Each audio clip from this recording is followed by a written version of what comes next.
Trade is critical to economic growth and development, and to the creation of opportunities for businesses, farms, families, and the poor.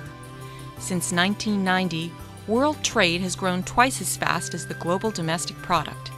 It brings together many interconnected strands: transportation infrastructure, agriculture, and financial and private sector development. Trade cooperation is more important than ever. One example of the large untapped potential of regional trade is African trade.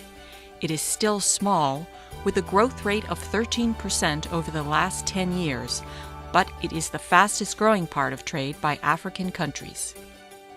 Trade is critical to economic growth and development. It has shown to be an important instrument in the fight against poverty in many countries.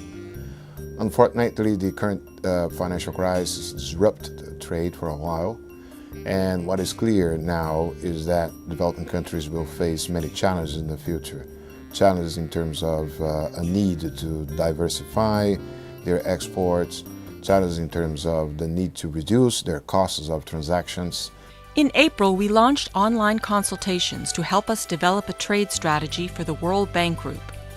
Through this effort, we hope to gather input from a wide range of perspectives on how the institution can best help developing countries boost trade, create opportunities for the poor, and help economies grow sustainably. In addition to collecting comments online, we are holding a series of meetings and video conferences. We also are participating in other events in the first phase of consultations from April to June.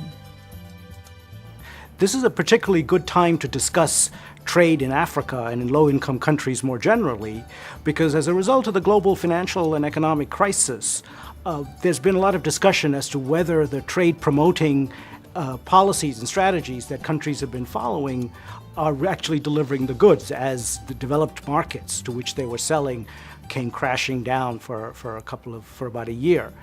Trade can benefit poor people by enabling them to sell and export the goods that they produce. So trade in agriculture will enable farmers who may have been traditionally selling only food and subsistence goods to be able to sell cash crops and sell abroad. For instance, the horticultural industry, or the flowers, the cut flowers in Ethiopia, are cases where farmers have been able to sell their goods to rich people in London and Paris.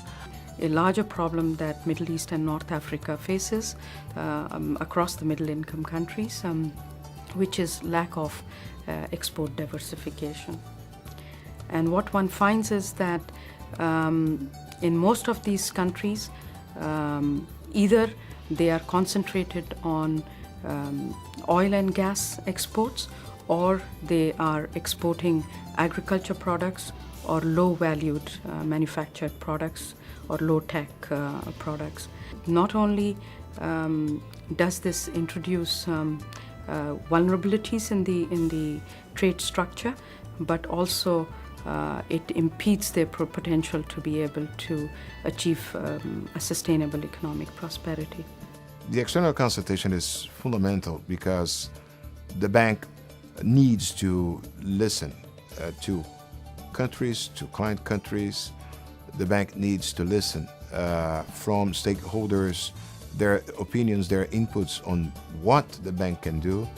After the close of the first phase of consultations in June of 2010, we will review the input gathered during the consultation process and prepare a draft strategy document. This will be shared for public comment again. We invite you to take the time to be a part of these consultations and look forward to your continued engagement throughout the process of developing this strategy. Please visit the World Bank's website to share your views, stay updated, and get more information.